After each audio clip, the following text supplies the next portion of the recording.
mid day টাইমলৈ স্বাগতম জনাইছো ষ্টুডিঅত মই ময়ূৰী প্ৰথমতে চাওক হেডলাইনছ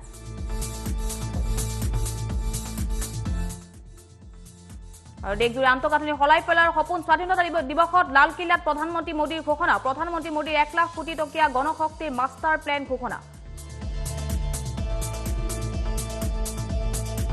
উত্তৰ পূব আৰু কাশ্মীৰ ভাৰতক উন্নয়নৰ ক্ষেত্ৰত প্ৰমুখ ভূমিকা হ'ব বুলি ঘোষণা প্ৰধানমন্ত্ৰীৰ উত্তৰ পূবৰ যোগাযোগ ব্যৱস্থাৰ ক্ষেত্ৰত নতুন বুৰঞ্জীৰ সূচনা হ'ল বুলি প্ৰকাশ কৰিছে প্ৰধানমন্ত্ৰীয়ে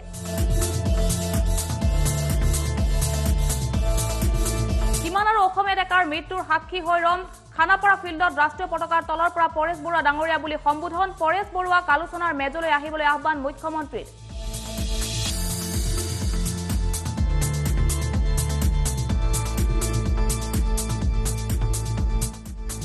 নাৰায়ণপুৰত হলপুৰত জাতীয় পতাকাৰ সলনি আকাশত উৰিল বিজেপিৰ পতাকা বিজেপি কৰ্মীৰ সৈতে বাক বিতণ্ডা স্থানীয় ৰাইজৰ শিলচৰত বোকাত আবদ্ধ হৈছে মন্ত্ৰী পৰিমল শুক্লবৈদ্যৰ বাহন খোজকাঢ়িয়ে গ্ৰহণ কৰিলে অভিবাদন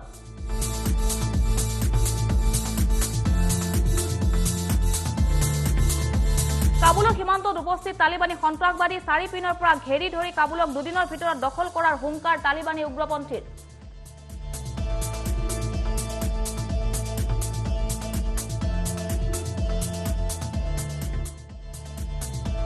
স্বাগতম জনাইছো বিস্তৃত খবৰৰ মাজলৈ দেশে পালন কৰিছে ৭৫ সংখ্যক স্বাধীনতা দিৱস খানাপাৰাত পতাকা উত্তোলন কৰে মুখ্যমন্ত্ৰী হিমন্ত বিশ্ব শৰ্মাই শ্ৰদ্ধাঞ্জলি কাননত শ্বহীদক স্মৰণ মুখ্যমন্ত্ৰী হিমন্ত বিশ্ব শৰ্মাৰ শ্বহীদৰ স্মৃতি সৌধত পুষ্পাঞ্জলিৰে শ্বহীদক শ্ৰদ্ধাঞ্জলি জ্ঞাপন কৰিছে মুখ্যমন্ত্ৰী ডক্টৰ হিমন্ত বিশ্ব শৰ্মাই আৰু আজি যেহেতু ৭৫ সংখ্যক স্বাধীনতা দিৱস দেখিবলৈ পোৱা গৈছে খানাপাৰাত পতাকা উত্তোলন কৰিছে মন্ত্ৰী ডক্টৰ হিমন্ত বিশ্ব শৰ্মাই লগতে শ্ৰদ্ধাঞ্জলি কাননত উপস্থিত হৈ শ্বহীদক স্মৰণ কৰিছে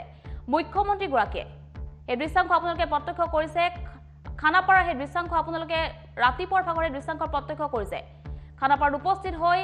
এনেদৰে ৭৫ সংখ্যক স্বাধীনতা দিৱস কোভিড প্ৰটকলৰ মাজেৰে উদযাপন কৰিছে ৰাজ্যবাসীয়ে সমগ্ৰ দেশবাসীৰ লগতে ৰাজ্যবাসীও এনেদৰে কোভিড প্ৰটকলৰ মাজেৰে দেখিবলৈ পোৱা গৈছে ৭৫ সংখ্যক স্বাধীনতা দিৱস উদযাপন কৰিছে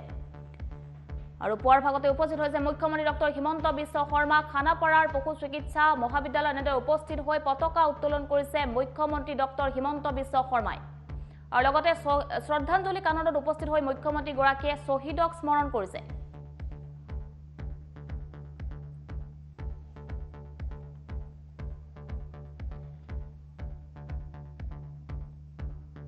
আৰু লগতে ৭৫ সংখ্যক স্বাধীনতা দিৱস সমগ্ৰ দেশে উদযাপন কৰিছে স্বাধীনতা দিৱস উপলক্ষে পুৱাৰ ভাগতে লালকিল্লাত প্ৰধানমন্ত্ৰী নৰেন্দ্ৰ মোদী উপস্থিত হৈছে নৰেন্দ্ৰ মোদী এনেদৰে পতাকা উত্তোলন কৰা পৰিলক্ষিত হৈছে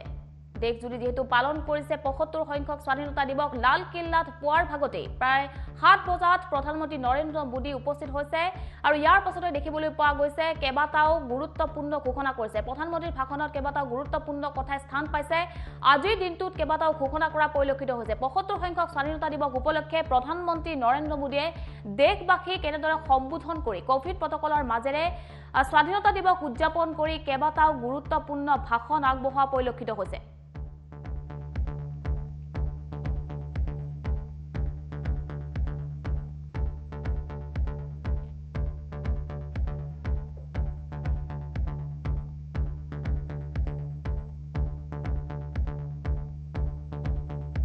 পৰৱৰ্তী খবৰ অসমৰ ১৮ গৰাকী আৰক্ষী বিষয়ালৈ আৰক্ষী পদক স্বাধীনতা দিৱস উপলক্ষে অসমৰ ১৮ গৰাকী আৰক্ষী বিষয়া তথা জোৱানক বিশেষ পদক দিয়া হৈছে গুৱাহাটীৰ প্ৰাক্তন আয়ুক্ত অতিৰিক্ত আৰক্ষী সঞ্চালক প্ৰধান মুন্না প্ৰসাদ গুপ্তাক পদক দিয়া হৈছে তেওঁৰ বিশিষ্ট সেৱাৰ বাবে প্ৰধান ৰাষ্ট্ৰপতিৰ আৰক্ষীৰ পদক অতিৰিক্ত আৰক্ষী অধীক্ষক লামহাও দুংগেল লগতে প্ৰকাশ সোণোৱালক পদক দিয়া হৈছে উপ পৰিদৰ্শক শ্যামজু টায়েং সৌৰভ ঝাক বীৰত্বৰ আৰক্ষী পদক দিয়া হৈছে কেইবাগৰাকীও আৰক্ষীক দিয়া বীৰত্বৰ পদক দিয়া দেখিবলৈ পোৱা গৈছে চিটি নজকো বাংপানপুৰ বীৰত্বৰ আৰক্ষীৰ পদক দিয়া হৈছে কনিষ্টবল দীপক বৰাকো বীৰত্বৰ বাবে পদক দিয়া হৈছে আৰু লগতে আৰক্ষীৰ পদক প্ৰয়াত উপ পৰিদৰ্শক ভাস্কৰ কলিতাকো প্ৰদান কৰা হৈছে মৰণোত্তৰভাৱে প্ৰদান কৰা হৈছে আৰক্ষীৰ পদক আৰক্ষী আয়ুক্ত বীৰেন্দ্ৰ মেধি অষ্টম এপিবিপিএনৰ কামাণ্ডেণ্ট আজগৰ আগলাৰ বসুমতাৰীক অতিৰিক্ত আৰক্ষীৰ পদক দিয়া হৈছে আৰু সিআইডিৰ জগদীশ কুমাৰক সিনহাক পদক প্ৰদান কৰা হৈছে কেইবাগৰাকী আৰক্ষী বিষয়াক পদক প্ৰদান কৰা পৰিলক্ষিত হৈছে পৰিদৰ্শক ৰঞ্জিত ৰাজখোৱা বদৰুল ইছলামক উৎকৃষ্ট সেৱাৰ বাবে সন্মানীয় আৰক্ষীৰ পদক দিয়া হৈছে লগতে দেখিবলৈ পোৱা গৈছে যোগেন্দ্ৰ বৰ্মন আৰু ধ্ৰুৱজ্যোতি দাসকো সন্মানীয় আৰক্ষীৰ পদক দিয়া হৈছে কেন্দ্ৰীয় গৃহ মন্ত্ৰালয়ে দেশৰ মুঠ 1380 গৰাকী আৰক্ষী কৰ্মীক প্ৰদান কৰা হৈছে পদক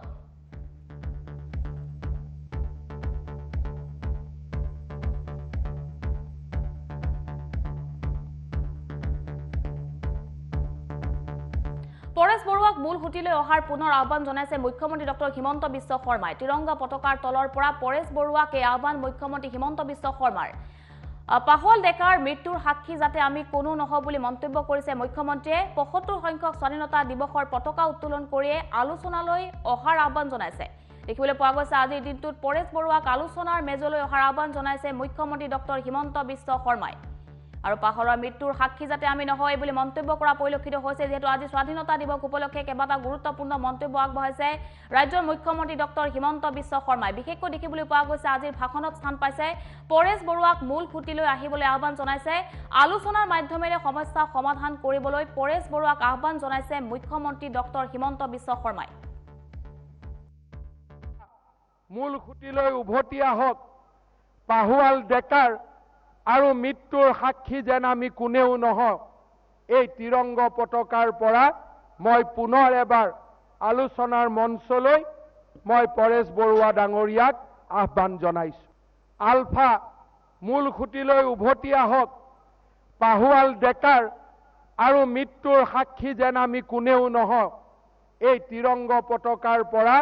মই পুনৰ এবাৰ আলোচনাৰ মঞ্চলৈ মই পৰেশ বৰুৱা ডাঙৰীয়াক আনফালে দেখিবলৈ পোৱা গ'ল জাতীয় পতাকাৰ সলনি উৰিছে বিজেপিৰ পতাকা উত্তপ্ত হৈ পৰিছে নাৰায়ণপুৰৰ ধলপুৰ উচ্চতৰ মাধ্যমিক বিদ্যালয় খেলপথাৰত উত্তোলন কৰিলে বিজেপিৰ পতাকা একাংশ বিজেপি সমৰ্থকৰ কাণ্ডত ক্ষোভিত হৈ পৰিছে স্থানীয় লোক বিজেপিৰ পতাকা নোহাবলৈ কোৱাত উত্তপ্ত হৈ পৰে পৰিস্থিতি আৰু আপোনালোকে স্ক্ৰীনত এই দৃশ্য প্ৰত্যক্ষ কৰিছে এনেদৰে পুৱাৰ ভাগতেই নাৰায়ণপুৰৰ ধলপুৰত এক উত্তপ্ত পৰিস্থিতিৰ সৃষ্টি হৈছে একাংশ বিজেপি সমৰ্থকে ৭৫ সংখ্যক স্বাধীনতা দিৱসৰ পুৱাই জাতীয় পতাকাৰ সলনি বিজেপিৰ পতাকা উৰুৱাৰ অভিযোগ উত্থাপিত কৰিছে এই সকল লোকে আৰু তাৰ পাছতেই বিজেপি কৰ্মীৰ সৈতে তীব্ৰ বাক বিতণ্ডাত লিপ্ত হোৱা পৰিলক্ষিত হৈছে এই লোকসকলে তাৰ পিছতে পৰিস্থিতি উত্তপ্ত হৈ পৰিছে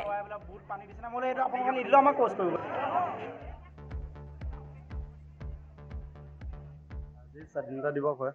আজি গোটেই ভাৰতবৰ্ষত স্বাধীনতা দিৱস মানিছে সকলো ৰাইজে আৰু আজি যিহেতু আমি বিজেপি এজেপি কংগ্ৰেছ বুলি নহয় আমিও বিজেপি বা কংগ্ৰেছ দলীয়ভাৱে আজি যিখন বিজেপি চৰকাৰ উত্তোলন কৰিছে সেইখনলৈ গোটেই ৰাইজে বেয়া পাইছে আৰু অন্যান্য একো নাই আজি সেইটো কাৰণে গোটেই ল'ৰাবিলাক একত্ৰিত ল'ৰা ছোৱালীবিলাক ৰাইজে আহিছে বুজাবুজি চিষ্টেমত কৰিব লাগে বুলি কিন্তু আমাৰ যি ফিল্ডত থকা যিমানখিনি ল'ৰা ছোৱালী আছে সকলোৱে একত্ৰিত হোৱা নাই আৰু সেইটো কাৰণে আজি মানে কি ইয়াত পতাকা উত্তোলন কৰা হ'ল আমাৰ নিজৰ গাঁৱৰ ভিতৰত এতিয়া সকলোবিলাক যাবলৈ ওলাইছে ইয়াত মানে কি ৰাইজৰ একত্ৰিত হৈছে কি আমি ফিল্ডৰ মাজতে পতাকা উত্তোলন কৰি ইয়াতে সামৰণি কৰি যাব বিচাৰিছে সকলো ৰাইজে যিহেতু তাৰ লগতো আলোচনা কৰিছিলে তাৰ ভিতৰত কি হ'ল কি নহ'লে বিশেষ মই তাত নাছিলো ভিতৰত আৰু ৰাইজে যি মতে যায় মোৰ সেই একত্ৰিত হ'বই লাগিব সোধাটো হৈছিলে কি কৈছে তেতিয়া মাজত কি ক'লে কি নক'লে মই ইমান মাজত নাছিলো বাৰু সেইটো কাৰণে মই গম নাপাওঁ বিশেষ কি কৈছে কিন্তু ইয়াত আমি ল'ৰাবিলাকে জনামতে কি তাত পতাকাখিনি হটাই দিবলৈ কৈছিলে অসন্মানি কৰা নাই সেইটো হয় পতাকাখনক বিজেপি পতাকাখনক অসন্মান কৰা নাই যিহেতু মানে কি আমাৰ যিটো আজি স্বাধীনতা দিৱস হয় আমাৰ যিখন ফ্লেগ আজি উত্তোলন কৰিব লাগে সেই ফ্লেগৰ পাছত বিজেপি পতাকা লগাওক বা তাৰ আগতে যিদিনাখন ইয়াত উদ্বোধন হৈছিলে সেইদিনাখন বিজেপি পতাকা লগাই থোৱা হ'লেও কোনো কথা নাছিলে অলৰেডি সেই তেনেকুৱাই লেখীয়া দেখা গৈছে মানে প্ৰত্যেক ল'ৰা ছোৱালী চবেই সেই একেটা কথাই কৈছে ৰাজনীতি লেখীয়া লাগিছে বুলি কৈছে এই মুহূৰ্তত এটা আন্তঃৰাষ্ট্ৰীয় খবৰ আফগানিস্তানত তালিবানে দখল কৰিছে ইখনৰ পিছত সিখনকৈ চহৰ কান্দাহাৰ হেৰাতৰ পিছত এবাৰ তালিবানে দখল কৰিলে জালালবাদ দেশখনৰ মুখ্য চহৰৰ মাজত কেৱল কাবুলহে দখল কৰিব পৰা নাই তালিবানে কোনো যুদ্ধ হিংসা অবিহনে জালালবাদ দখল কৰিছে তালিবানে কান্দাহাৰ হেৰাত দখল কৰাটো তালিবানৰ বাবে আটাইতকৈ ডাঙৰ সাফল্য আমেৰিকা আৰু নাটোৰ সেনাই আফগানিস্তান এৰাৰ পিছতেই তালিবানৰ সন্ত্ৰাস বৃদ্ধি হোৱা পৰিলক্ষিত হৈছে তালিবানে দখল কৰিবলৈ আফগানিস্তানৰ মাত্ৰ এখন চহৰে বাকী আছে আৰু জানিব পৰা মতে এতিয়ালৈকে কাবুল দখল কৰিব পৰা নাই তালিবানে কাবুলক বচাবলৈ ইতিমধ্যে ৰাওনা হৈছে আমেৰিকা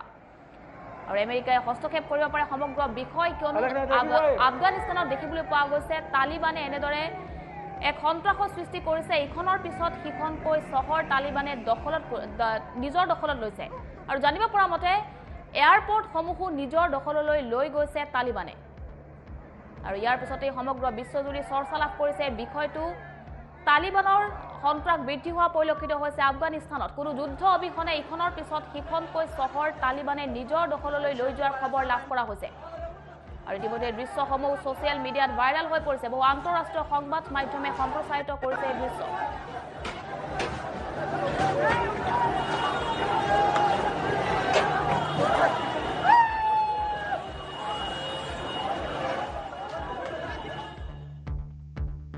পৰৱৰ্তী খবৰ গৰু চোৰাং বেপাৰীয়ে সলনি কৰিছে কৌশল পৰিত্যাগ কৰিলে ভাৰত বাংলাদেশ ধুবুৰী সীমান্ত নতুন সুৰুঙা উলিয়াইছে সীমান্তত কাছাৰ মেঘালয় সীমান্তৰে গৰু মহ সৰবৰাহ হয় বাংলাদেশলৈ গৰু চোৰাং ব্যৱসায়ৰ কৌশল ধৰা পৰিছে সীমান্তৰ নিৰাপত্তা বাহিনীয়ে মিজোৰাম আৰু কাছাৰ সীমান্তত বিএছএফৰ অভিযানত বিএছএফৰ প্ৰথম বেটেলিয়নে চলাইছিল অভিযান আৰু এই অভিযানত ধৰা পৰিছে সমগ্ৰ ঘটনা 6 নং ৰাষ্ট্ৰীয় ঘাইপথত উদ্ধাৰ হৈছে এখন বিশাল ট্ৰাক নাগালেণ্ডৰ পঞ্জীয়ন থকা ট্ৰাকখনৰ নম্বৰ হৈছে NL01AE0348 কাছাৰৰ হিলাৰা ৰেল ষ্টেচনৰ ৰোডত ক্ৰছিঙত ৰৈ আছিল ট্ৰাকখন বিএছএফৰ পহৰাদাৰী জোৱানে জব্দ কৰিছে ট্ৰাকখন কাছাৰৰ কাটিগড়া থানাত ইতিমধ্যে ট্ৰাকখন গতাই দিয়া হৈছে ট্ৰাকখনৰ পৰা উদ্ধাৰ কৰা হৈছে 22টাকৈ মহ বাংলাদেশলৈ চালান দিয়াৰ বাবে সন্দেহ কৰা হৈছে অৰ্থাৎ বাংলাদেশলৈ লৈ যোৱা হৈছিল মহকেইটা ইতিমধ্যে বিএছএফৰ তৰফৰ পৰা সন্দেহ কৰা হৈছে 2021 চনৰ জানুৱাৰী মাহৰ পৰাই বিএছএফে কাছাৰ আৰু মিজোৰাম সীমান্তৰ পৰা উদ্ধাৰ কৰিছিল প্ৰায় 150টাতকৈ অধিক গৰু আৰু মহ এই সংক্ৰান্ত দুজন ব্যক্তিক গ্ৰেপ্তাৰ কৰা হৈছে এজন হৈছে আসমান উদ্দিন হাজাৰী আৰু আনজন হৈছে মিনাছ উদ্দিন দুয়ো কাছাৰ জিলাৰ কাটিগড়া থানাৰ অন্তৰ্গত তালকাৰগাঁত অঞ্চলৰ বাসিন্দা বুলি জানিব পৰা গৈছে আৰু ইতিমধ্যে যেহেতু ৰাজ্যত অবাধ সিন্ডিকেট গঢ় লৈ উঠিছে এইবাৰ দেখিবলৈ পোৱা গৈছে বিএছএফে উদ্ধাৰ কৰিছে প্ৰায় 22টাকৈ মহ বিএছএফে উদ্ধাৰ কৰিছে এখন ট্ৰাকৰ পৰা 22টাকৈ মহ উদ্ধাৰ কৰিবলৈ সক্ষম হৈছে সিন্ডিকেটৰ বিৰুদ্ধে যেটো আৰক্ষী অভিযান তীব্ৰতৰ কৰি তুলিছিল আৰু জানিব পৰা মতে হেগতীয়া খবৰ অনুসৰি 22টাকৈ মহ বিএছএফে জব্দ কৰিবলৈ সক্ষম হৈছে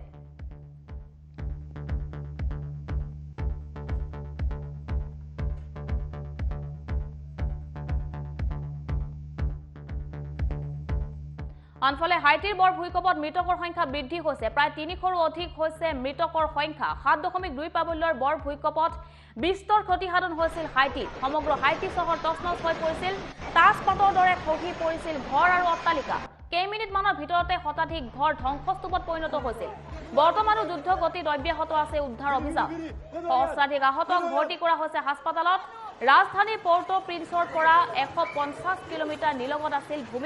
ভূমিকম্পৰ অভিকেন্দ্ৰ আৰু ৰাষ্ট্ৰসংঘকে ধৰি কেইবাখনো দেশক সহায়ৰ বাবে আহ্বান জনাইছে হাইটিয়ে 2010 চনত যেহেতু হাইটিত ভূমিকম্প হৈছিল প্ৰায় 7 পাবল্যৰ ভূমিকম্পই জুকাৰি গৈছিল হাইটিক মৃত্যু হৈছিল কমেও 2 লাখৰো অধিক লোকৰ আৰু এবাৰ দেখিবলৈ পোৱা গৈছে পুনৰ ধ্বংসস্তূপত পৰিণত হৈছে হাইটি চহৰ এনেদৰে ধ্বংসস্তূপৰ পৰা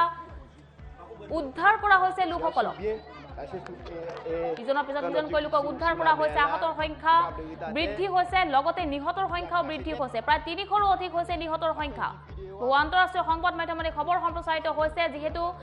কালি দুপৰীয়াৰ ভাগত হাইটিত 7.2 পাবল্যৰ এক বৰ ভূমিকম্পে জুকাৰি গৈছিল ইয়াৰ পিছতেই সেই ভয়ংকৰ দৃশ্যসমূহ কেমেৰাত বন্দী হৈ পৰিছিল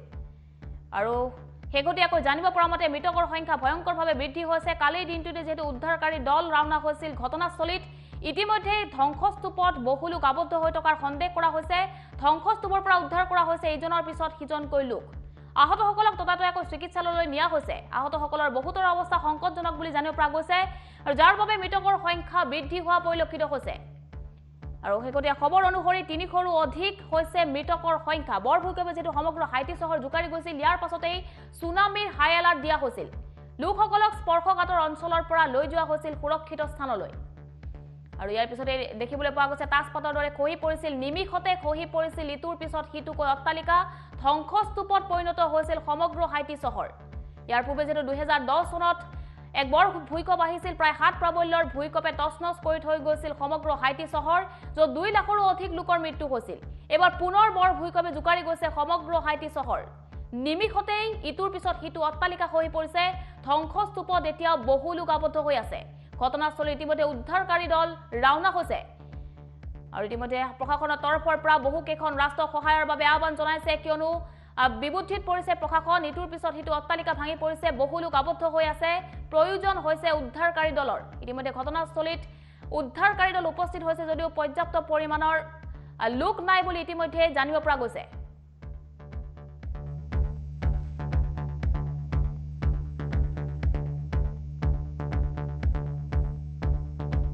এই মুহূৰ্তত ৰাজ্যৰ নিবনুৱাৰ বাবে ভাল খবৰ ইণ্ডিয়ান অইলত ওলাইছে শতাধিক চাকৰি অইলত 120টা কনিষ্ঠ সহায়কৰ পদৰ বাবে বিচাৰিছে আবেদনকাৰীসকল উচ্চতৰ মাধ্যমিকত 40% উত্তীৰ্ণ হ'ব লাগিব লগতে আবেদনকাৰী থাকিব লাগিব কমেও 6 মাহৰ computer diploma MS Word MS Excel MS PowerPointত হ'ব লাগিব অভিজ্ঞ আৰু আবেদনৰ বাবে আজি অন্তিম দিন oilindia.com-ত লগইন কৰিব পাৰিব আবেদনৰ বাবে বয়সৰ সময়সীমা ধাৰ্য কৰা হৈছে 18 পৰা 30 বছৰ বয়সৰ সকলোৱে কৰিব পাৰিব আবেদন আৰু নিযুক্তি CBT প্ৰক্ৰিয়াৰে কৰা হ'ব বুলি জনাইছে নিযুক্তসকলক গ্ৰেড 3 অনুসৰি 26600 পৰা 90000 টকালৈ দৰমহা দিয়াৰ কথা ইতিমধ্যে অইলৰ তৰফৰ পৰা জনোৱা হৈছে গতিকে ৰাজ্যৰ নিবনুৱাৰ বাবে ভাল খবৰ এটো অইলত চাকৰি ওলাইছে চাকৰি প্ৰত্যাশীসকলে কৰিব পাৰিব আবেদন ইতিমধ্যে ৱেবছাইট মুকলি কৰা হৈছে oilindia.com যোগে অৰ্থাৎ অনলাইন যোগে চাকৰি প্ৰত্যাশীসকলে আবেদন কৰিব পাৰিব ইতিমধ্যে দৰমহাৰ নিৰিখ ধাৰ্য কৰা হৈছে বয়সৰ সময়সীমা ধাৰ্য কৰা হৈছে যিসকল 18 পৰা 30 বছৰ বয়সৰ যুৱক যুৱতী আছে সেই চাকৰি প্ৰত্যাশী যুৱক যুৱতীসকলে আবেদন কৰিব পাৰিব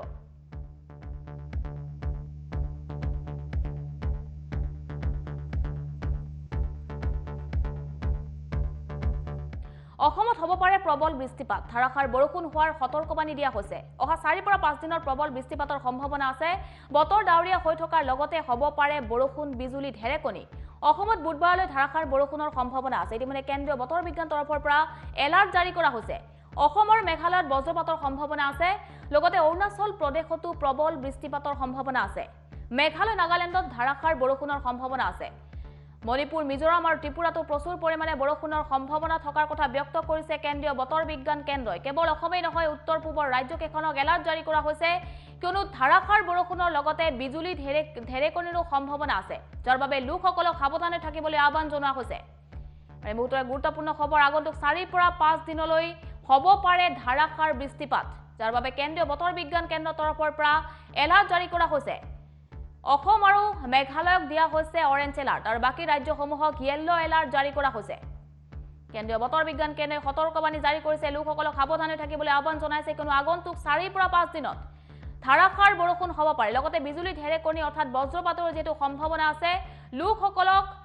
ভালদৰে থাকিবলৈ ইতিমধ্যে আহ্বান জনোৱা হৈছে কেন্দ্ৰীয় বতৰ বিজ্ঞান কেন্দ্ৰৰ তৰফৰ পৰা কেৱল অসমতেই নহয় উত্তৰ পূবৰ ভালেকেইখন ৰাজ্যত ইতিমধ্যে এলাৰ্ট জাৰি কৰা হৈছে কিয়নো বিজুলী ঢেৰেকণিৰ পূৰ্ণ সম্ভাৱনা আছে বজ্ৰপাতৰ সম্ভাৱনা থকা বুলি জনাইছে কেন্দ্ৰীয় বতৰ বিজ্ঞান কেন্দ্ৰৰ তৰফৰ পৰা এক জাননী যোগে আহ্বান জনোৱা হৈছে অসমৰ মেঘালয়ক অৰেঞ্জ এলাৰ্ট জাৰি কৰা হৈছে বাকি ৰাজ্য কেইখনক জাৰি কৰিছে ইয়েলো এলাৰ্ট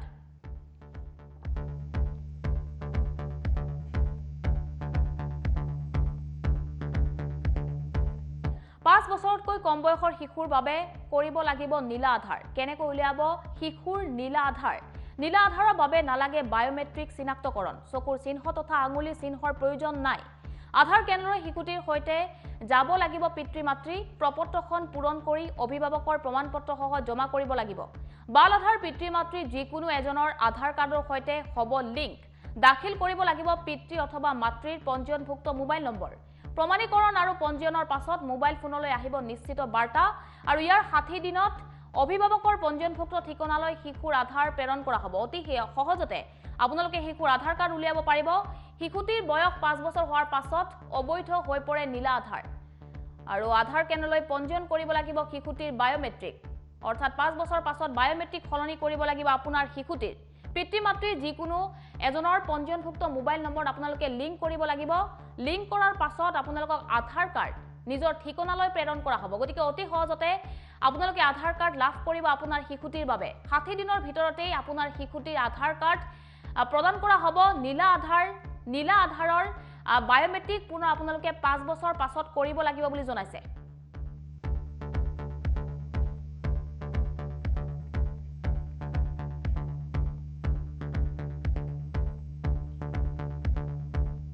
আৰু ইয়াৰ লগে লগে মিড ডে টাইমৰ পৰা মই মোৰে বিদায় লৈছো ধন্যবাদ